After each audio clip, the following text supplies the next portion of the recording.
ஊர்ல ரொம்ப பயங்கரமான ஒரு இடம் இருந்தது. அது பாழடைஞ்ச இடம். ராத்திரி ஆன பிறகு ஊருக்காரங்க யாருமே அங்க போக மாட்டாங்க. அது ஒரு சாபமுள்ள ஒரு வீடு. அதே ஊர்ல ராஜு மற்றும் மாட்டு என்கிற 2 குடிகாரங்க இருந்தாங்க. நாள் முழுவதும் குடிச்சுக்கிட்டே அவங்க ஊர் முழுவதும் சுத்திக்கிட்டு ஊர்க்காரங்களுக்கு தொல்லை கொடுப்பாங்க. ஊர்க்காரங்க எல்லாருமே ரொம்ப கவலையா இருந்தாங்க. மாட்டு, இன்னைக்கு எனக்கு சம்பளம் வந்திருக்கு. இன்னைக்கு நாம வெளிநாட்டு சரக்கு குடிக்கலாம். என்ன, நிஜமாதான் சொல்றியா? எனக்கு ரொம்ப சந்தோஷம். சரி, சீக்கிரம் கிளம்பு. ஏற்கனவே சாயந்தரம் ஆயிடுச்சு.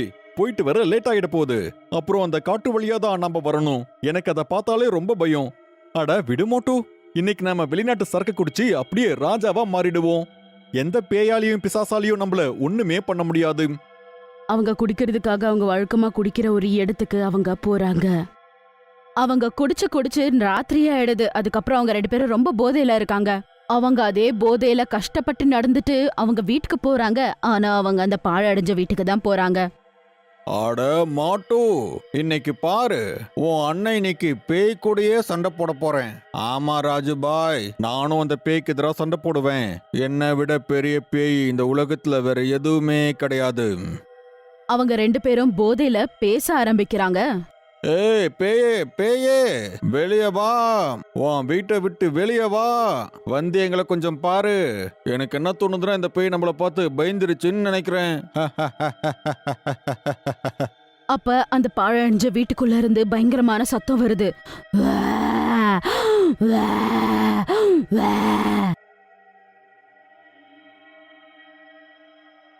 அட, அந்த பேய் நம்மள வீட்டுக்குள்ள கூப்பிடுதுன்னு நினைக்கிறேன். வாப்பா, அத போய் நம்ம பார்த்துட்டு வருவோம். அவங்க அந்த வீட்டுக்குள்ள போன உடனேயே ரொம்ப பயங்கரமான காத்தடிக்க ஆரம்பிக்குது. அப்புறம் நிறைய எலிங்க வேற அவங்க பக்கம் ஓடி வருது. ராஜு, இங்க வெறும் எலி மட்டும்தான்ப்பா இருக்கு. கிராமத்தாட்களெல்லாம் இந்த வீட்டை பார்த்து சும்மா தான் பயந்துட்டு இருக்காங்க. வாப்பா, இங்க இருந்து சீக்கிரம் நம்ம கிளம்பி போய் நம்மளோட இந்த வீர கதையை எல்லார்கிட்டையும் சொல்லுவோம். சரி, இங்க இருந்து எப்படியாவது தப்பிச்சு போயிடலான்னு திரும்பி பாக்குறாங்க. அவங்க முன்னாடி ஒரு பயங்கரமான பேய் நின்னுட்டு இருந்தது. அதோட உடல் மனுஷ மாதிரியோ முகம் எலி மாதிரியோ இருந்தது.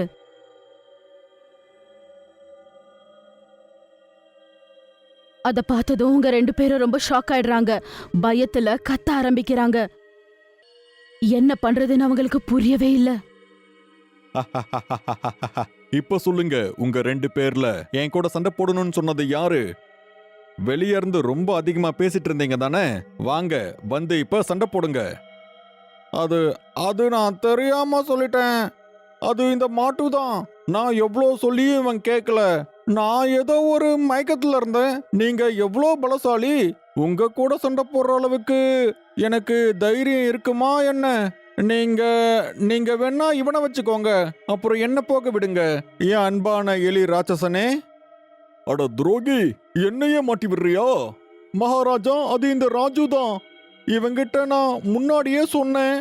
ராத்திரி நேரத்துல இந்த பக்கம் போக வேண்டாம்னு சொன்னேன். ஆனா இவன் தான் அதை கேட்கல. நீங்க ஒண்ணு பண்ணுங்க, இவனை வச்சுக்கோங்க. ஆனா என்ன போக விடுங்க எலி மகாராஜா. ஓ, குடிச்சிட்டு தான் இவ்ளோ வீரமா பேசிக்கிட்டு இருந்தீங்களா? சரி, உங்க 2 பேரையும் நான் இங்க இருந்து போக விட்டுறேன். ஆனா என்கிட்ட ஒரு கண்டிஷன் இருக்கு. என்னது கண்டிஷனா? அது அது அது அது அது அது அது என்ன கண்டிஷன் ராட்சசரே? நான் ஒரு மனுஷனோட மாமிசத்தை சாப்பிட்டு ரொம்ப நாள் ஆயிடுச்சு. அதனால நீங்க 2 பேரும் எனக்கு கொஞ்சம் ரத்தத்தை கொடுத்துட்டு போங்க. ரத்தத்தை கொடுத்தீங்கன்னா நான் உங்களை போக விடுறேன். என்ன, உங்களுக்கு சம்மதமா? ராஜு அண்ணா, இது நம்மள ஏமாத்துக்கிட்டு இருக்கு. ரத்தத்தை குடிக்கிறதுக்காக இது கிட்ட நாம கைய கொடுத்தோம்னா இது நம்ம கையே சாப்பிட்டுரும்.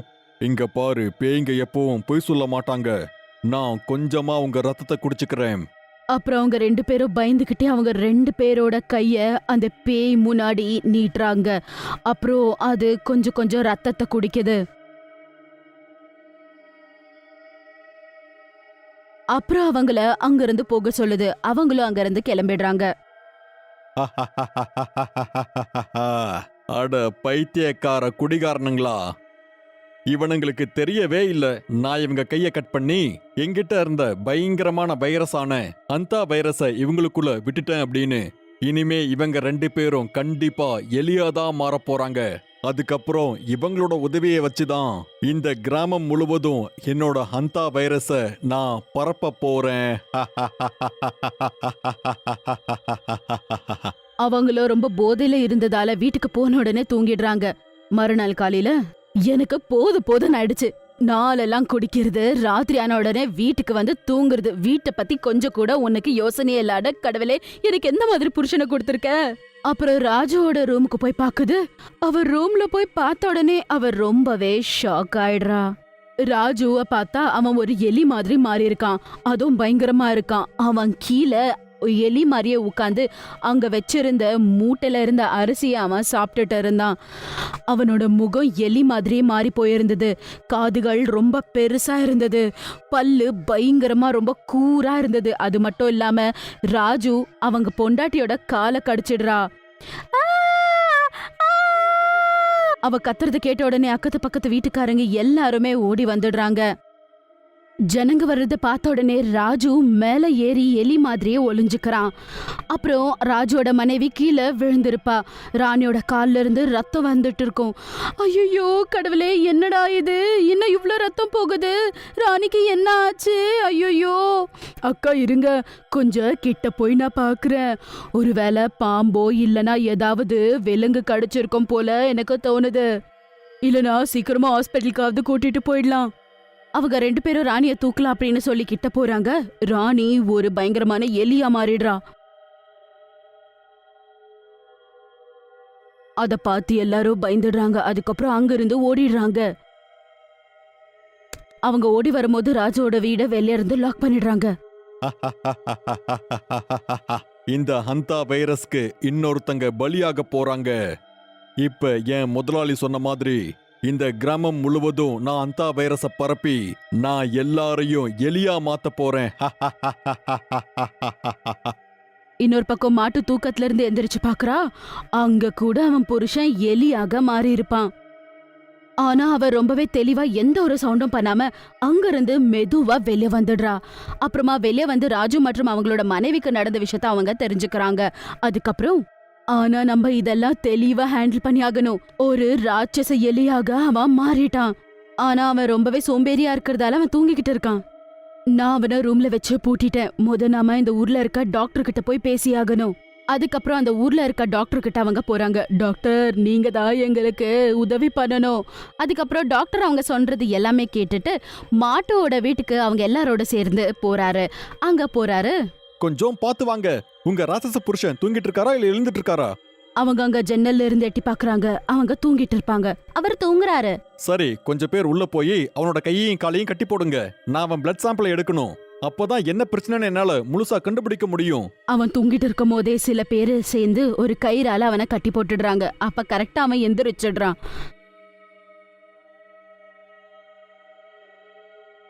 அவனை கட்டி போட்டு இருக்கிறதால அவனால எதுவுமே பண்ண முடியாது.